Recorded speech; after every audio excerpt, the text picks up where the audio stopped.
በካናዳ ኦንታሪዮ ፕሮጀክት ሳውዝ የተሰኘው የክስ መዝገብ ወደ ከፍተኛው ፍርድ ቤት ስለመሻገሩ፣ የአሜሪካው ፕሬዝዳንት በካናዳ ምርቶች ላይ የጣሉት ቀረጥ ወደ አሜሪካ የማይገቡ ንብረቶችን ጭምር ስለማካተቱ፣ የኒውዮርክ ከተማ ከንቲባ የእስራኤሉ ጠቅላይ ሚኒስትርን ለማሰር ስልጣን የለኝም ስለማለታቸው፣ ኢራን አሜሪካ ጥቃት የምትሰነዝርብኝ ከሆነ አጸፋይ ከባድ ይሆናል ስትል ስለማስጠንቀቋ፣ የቬኔዙዌላ የቀድሞው ፕሬዝዳንት እና የባለቤታቸው የክስ ሂደት ከ2 ዓመት በኋላ ይጀመራል ስለመባሉ፣ በቀይ ባህር ቀጠና አዲስ የኃይል አደረጃጀት እንዲኖር ሐሳብ ስለመቅረቡ፣ የአገራዊ ምክክር ኮሚሽን ከተቋቋመበት ጊዜ ጀምሮ ያወጣውን ወጪ ይፋ ስለማድረጉ፣ ባንኩ በቀጣይ የውጭ ምንዛሬ ጨረታን ወደ ገበያ ለማስቀባት እቅዱን ይፋ ስለማድረጉ።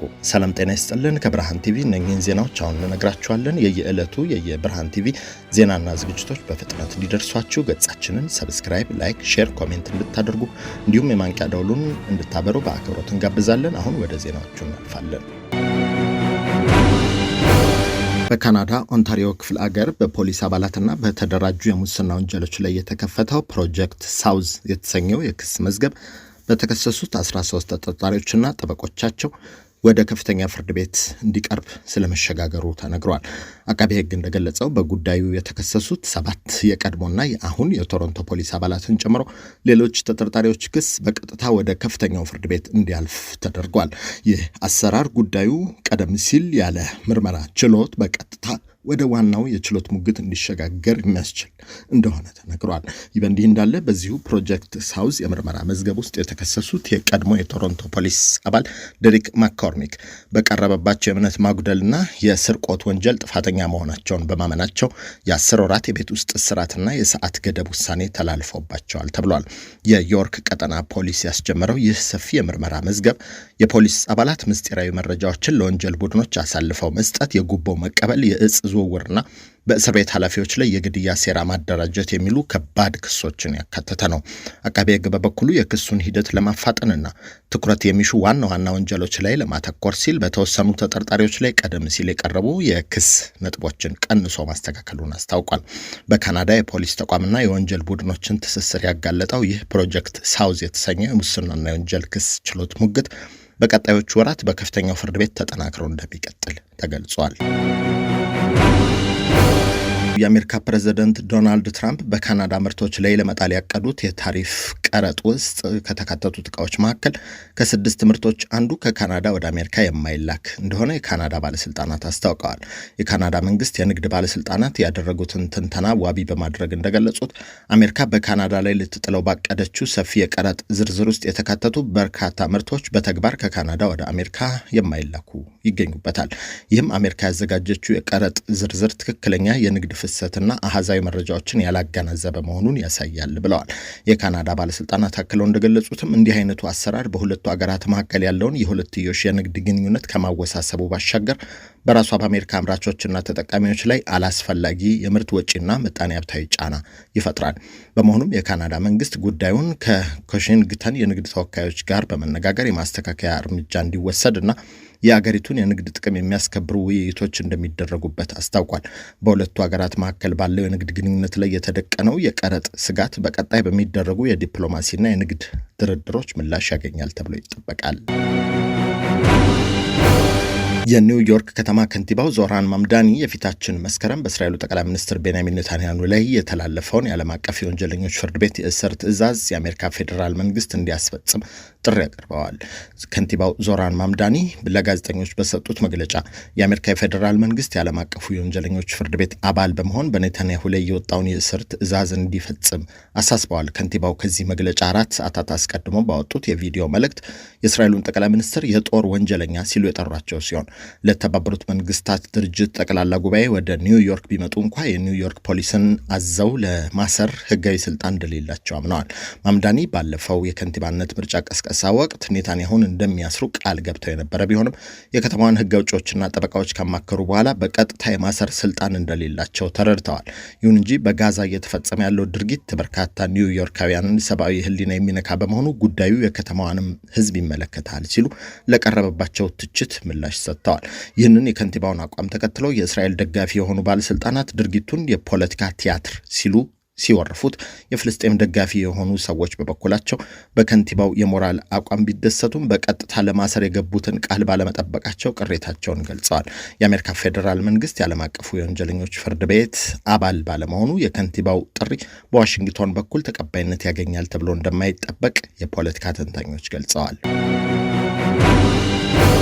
ኢራን አሜሪካ በአገሪቱ መሰረተ ልማቶች ላይ ጥቃት የምታደርስ ከሆነ በመላው ቀጠናው ሀገራት የሚገኙ የኃይልና የኢኮኖሚ ተቋማትን ኢላማ እንደምታደርግ አስጠንቅቃለች።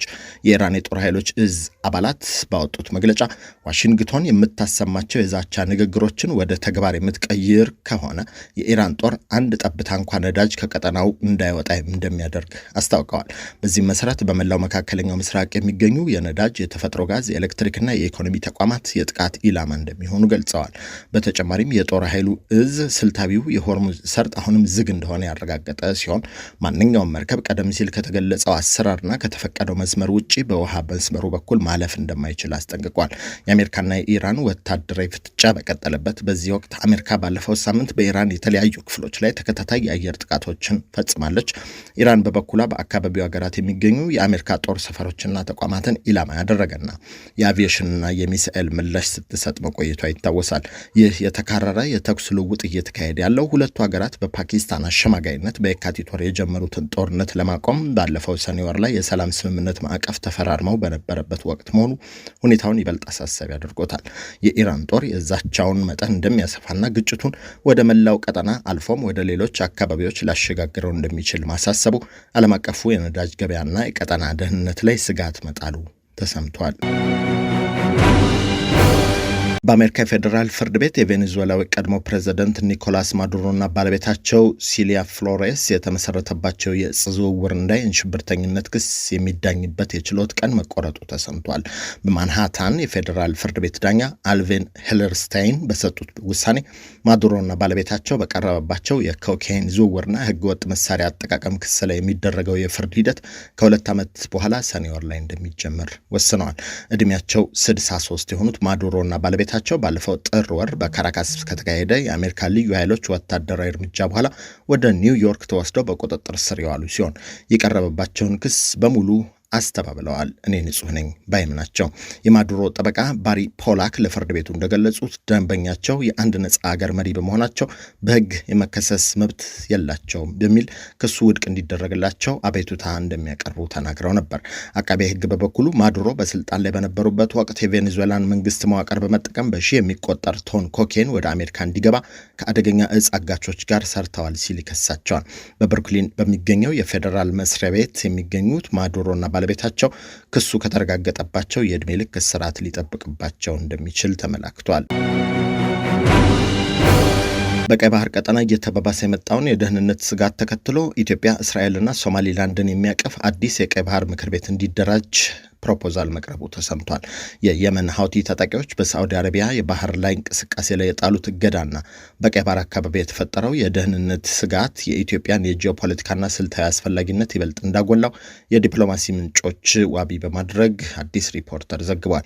ይህንን ተከትሎ መቀመጫውን ሪያድ በማድረግ እንደ አውሮፓውያን አቆጣጠር በ2020 የተመሰረተው የቀይ ባህርና የኤደን ባህረ ሰላጤ ሀገራት ምክር ቤት በአዲስ መዋቅር ዳግም እንዲደራጅ ሀሳብ መቅረቡ ተሰምቷል።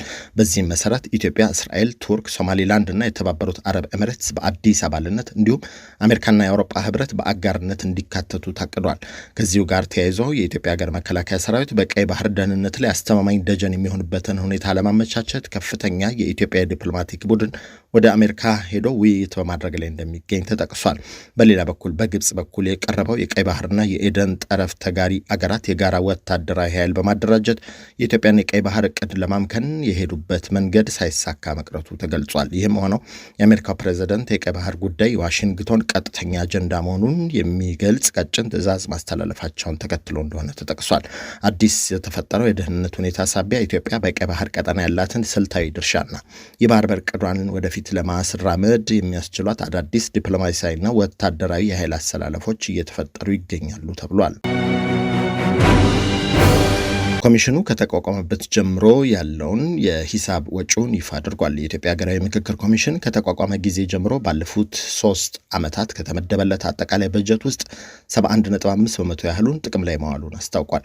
ኮሚሽኑ ባወጣው የአፈጻጸም ሪፖርት ሰነድ መሰረት ከተቋቋመበት ከ2014 እስከ 2017 በጀት ዓመት ድረስ ከተመደበለት 1.3 ቢሊዮን ብር በላይ አጠቃላይ በጀት ውስጥ ከ962.1 ሚሊዮን ብር በላይ የሚሆነውን ለተለያዩ ስራዎች አውሏል ተብሏል። በየዓመቱ ጥቅም ላይ የዋለውን በጀት በተመለከተ በ2014 በጀት ዓመት 19.8 ሚሊዮን ብር በላይ፣ በ2015 ከ78.3 ሚሊዮን ብር በላይ፣ በ2016 ከ484.5 ሚሊዮን ብር በላይ እንዲሁም በ2017 በጀት ዓመት ከ379.4 ሚሊዮን ብር በላይ ስራ ላይ መዋሉ ተገልጿል። ከመንግስት በጀት በተጨማሪም ኮሚሽኑ ከተባበሩት መንግስታት ድርጅት የልማት ፕሮግራም UNDP እና ከአጋር አካላቱ ከ705.8 ሚሊዮን ብር በላይ የገንዘብ ድጋፍ ማግኘቱንና ከዚህ ውስጥ ከ685.8 ሚሊዮን ብር በላይ የሚሆነውን ጥቅም ላይ እንደዋለ ሪፖርቱ ያመለክታል። ኮሚሽኑ የፋይናንስ አጠቃቀሙን ግልጽነትና ተጠያቂነት ለማረጋገጥ መደበኛ የገንዘብ ፍሰት መግለጫዎችን ለገንዘብ ሚኒስቴር ሲያቀርብ መቆየቱንና የፋይናንስ ሰነዶቹን ለውስጥና ለውጭ ኦዲተሮች በማቅረብ ኦዲት ማስደረጉን አስታውቋል። ከቀጥታ የገንዘብ ድጋፍ ባሻገር በየክልሎቹ የሚገኙ በጎ ፈቃደኞች፣ የባንክ ሰራተኞች፣ የጸጥታ አካላትና ጋዜጠኞች ከፍተኛ የአይነትና የአገልግሎት ድጋፍ ማድረጋቸው ተጠቅሷል። ኮሚሽኑ ያቀረበው ይህ የፋይናንስ አፈጻጸም ሪፖርት የተቋሙን ሀገራዊ ምክክር ሂደት ለማሳካት የተደረጉ እንቅስቃሴዎችና የበጀት አጠቃቀም ግልጽነትን የሚያሳይ ነው ተብሏል። የኢትዮጵያ ብሔራዊ ባንክ የውጭ ምንዛሬ ጨረታ እቅዱን ይፋ አድርጓል። የኢትዮጵያ ብሔራዊ ባንክ በ2019 የፋይናንስ ዓመት የመጀመሪያው ሩብ ዓመት $500 ሚሊዮን የውጭ ምንዛሬ በጨረታ ወደ ገበያው ለማስገባት ማቀዱን ይፋ አድርጓል። ማዕከላዊ ባንኩ ይፋ ባደረገው መርሃ ግብር መሰረት የተጠቀሰውን የውጭ ምንዛሬ መጠን በንግድ ባንኮች በኩል ወደ ኢኮኖሚ ለማስገባት ማቀዱን የተሰማው ለዚህ የሚረዳው ዘንድ ባንኩ በነሐሴና መስከረም ወራት 4 መደበኛ የውጭ ምንዛሬ ጨረታዎችን እንደሚያካሂድ ገልጿል። በእያንዳንዱ የጨረታ መርሃ ግብርም $125 ሚሊዮን ለንግድ ባንኮች ለማቅረብ መታቀዱ ተጠቅሷል። ይህ እርምጃ በሀገሪቱ የሚታየውን የውጭ ምንዛሬ ፍላጎት ለማረጋጋትና ለንግድ ስርዓቱ አስፈላጊውን የፋይናንስ አቅርቦት ለማመቻቸት ያለም መሆኑ ተመልክቷል። ብሔራዊ ባንክ የሚያካሂደው ይህ የውጭ ምንዛሬ ጨረታ የገበያውን የውጭ ምንዛሬ እንቅስቃሴ ይበልጥ ያሳልጠዋል ተብሎ ይጠበቃል ነው የተባለው። የተከበራችሁ አድማጮቻችን የየዕለት የብርሃን ቲቪ ዜናና ዝግጅቶች በፍጥነት እንዲደርሷችሁ ገጻችንን ሰብስክራይብ፣ ላይክ፣ ሼር፣ ኮሜንት እንድታደርጉ እንዲሁም የማንቂያ ደወሉን እንድታበሩ በአክብሮት እንጋብዛለን። ጤና ይስጥልን።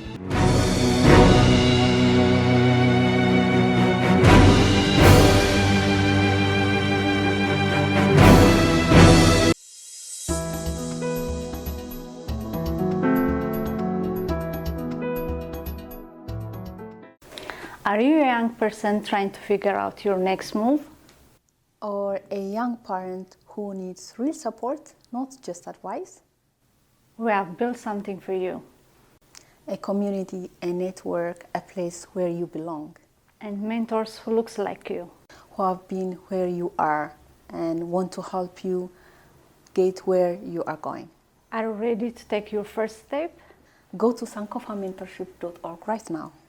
Hit the Get Involved button and you can become a mentee, become a mentor, or involve as a volunteer.